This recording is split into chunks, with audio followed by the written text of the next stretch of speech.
किसी की उम्र 60 साल थी तो कोई 35 का था, कोई 40 तो कोई 50 पार कर चुका था।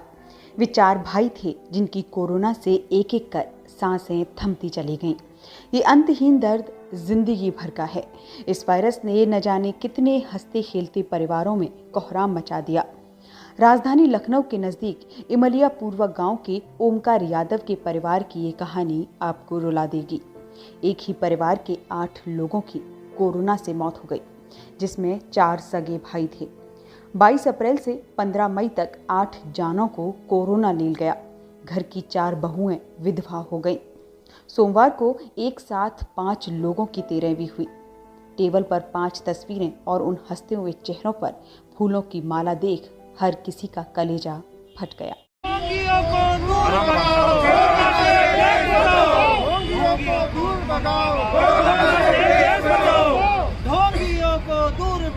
कोरोना से देश बचाओ, रामदेव को गिरफ्तार करो।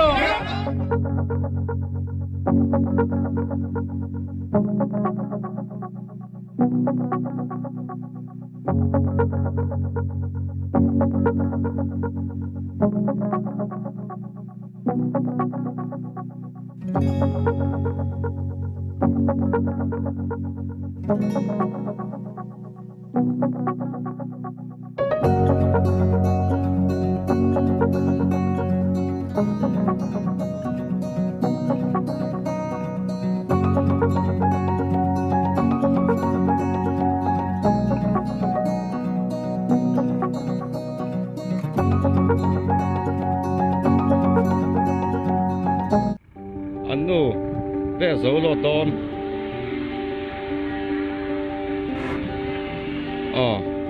En fyr väl då ni. Kan du det? Aku ya, mian ya. Distancing cakap, mai. Anno, det er så låt om.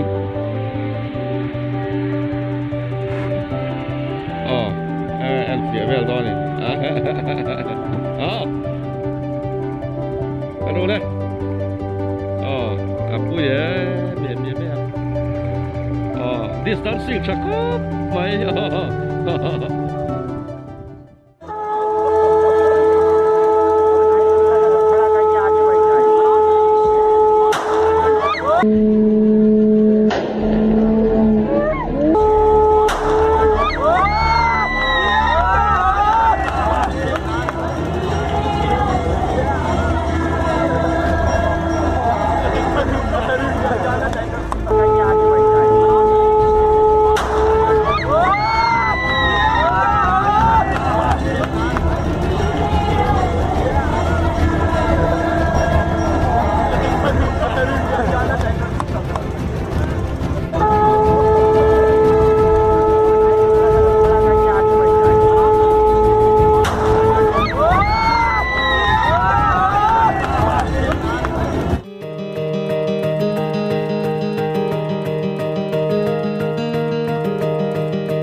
निश्चित ही 1 तारीख से हम लोग अनलॉक की तरफ बढ़ेंगे। ये जो अनलॉक है ये ग्रेडेड मैनर में रहेगा। इसमें सर्वप्रथम जो अत्यावश्यक चीज़ें हैं जैसे कि प्लम्बर्स, इलेक्ट्रीशियंस, निर्माण कार्य, आपकी किराना दुकानें, इन सब चीज़ों को लेके अनलॉक से शुरुआत की जाएगी। इसके साथ ही ये भी तय हुआ है कि जो मंडी है वो शहर में कहीं नहीं लगेगी। जो फल सब्जियों की व्यवस्था है वो सुचारू रूप से चलती रहेगी। इसके लिए शहर के बाहर चिन्हित स्थानों पे मंडी लगेगी जिससे कि रिटेलर्स और जो हॉकर्स हैं वो सब्ज़ी ले सकेंगे और ठेलों के माध्यम से पूरे शहर में सब्जी का और फलों का वितरण संभव हो सकेगा। इसके साथ ही ये भी निर्णय हुआ है कि हमारे ऐसे वार्ड जिनमें औसत 10 से ज़्यादा केसेस प्रतिदिन 1 हफ्ते तक आ रहे हैं, यानी कि पिछले 1 सप्ताह में जिस भी वार्ड में 70 से ज़्यादा केसेस हैं, उन वार्ड्स में कड़ाई करते हुए कंटेनमेंट एरियाज बनाए जाएंगे और जो अनलॉक की प्रक्रिया है वो उन पर्टिकुलर वार्ड्स में लागू नहीं होगी। सर कितने वार्ड अभी ऐसे होंगे सर जहाँ पर लगभग जो है निश्चित ही कोविड अप्रोप्रिएट बिहेवियर बहुत ही आवश्यक है। बिना कोविड अप्रोप्रिएट बिहेवियर के हम अनलॉक करते भी हैं तो वापस हमें कभी भी लॉकडाउन की तरफ जाने की आवश्यकता पड़ सकती है। इसलिए जो फोकस है वो पूरी तरह से कोविड अप्रोप्रिएट बिहेवियर पे रहेगा। जिन भी दुकानों में गोले नहीं बने होंगे उन पे चालानी कार्रवाई की जाएगी या सोशल डिस्टेंसिंग या मास्किंग के नॉर्म्स का जो भी पालन नहीं करेगा उन पे कड़ी कार्रवाई होगी। यहाँ तक कि जो मोटो है वो नो मास्क नो बिजनेस है। यदि किसी भी दुकान में या किसी भी प्रतिष्ठान में ऐसे व्यक्ति के साथ समव्यवहार किया जाएगा जो कि बिना मास्क के है तो भी वो दुकान सील कर दी जाएगी, उसको बंद कर दिया जाएगा। सर अंतिम प्रश्न सर, नगरीय प्रशासन हमारे अधिकांश वार्ड्स जो हैं वो ग्रीन जोन और येलो जोन में ही हैं। अभी लगभग 2 या 3 वार्ड्स हैं। एक सादा पहनावा, सफ़ेद कलर का कुर्ता पजामा, सादगी भरा भोजन और ढेर सारा आयुर्वेदा का खजाना। बहुत कम लोग मेरे बारे में जानते हैं कि मैं पिछले 25 साल से आयुर्वेदा फॉलो करते आया हूँ और इस बार मैंने जो आयुर्वेदा हीलिंग एक्सपीरियंस की है वो तो कमाल है।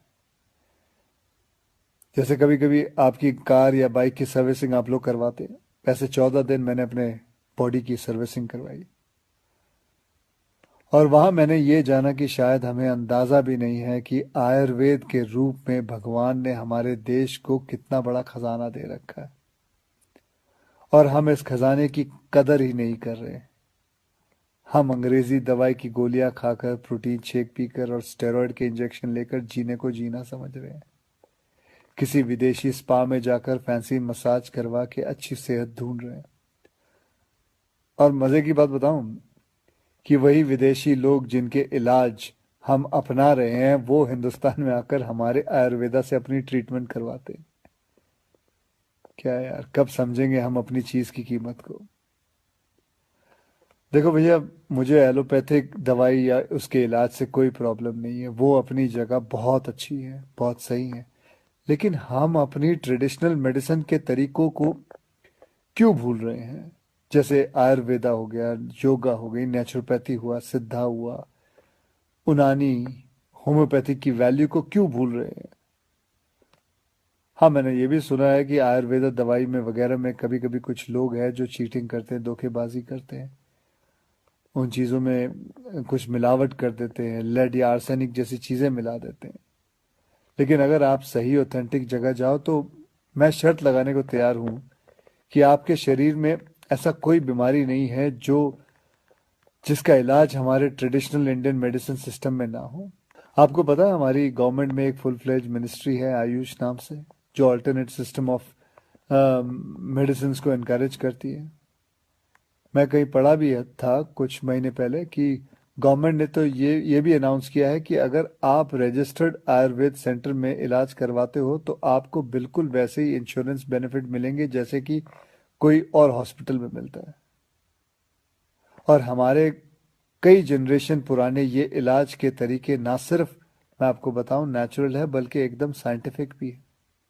हर इलाज के पीछे पक्का लॉजिक है।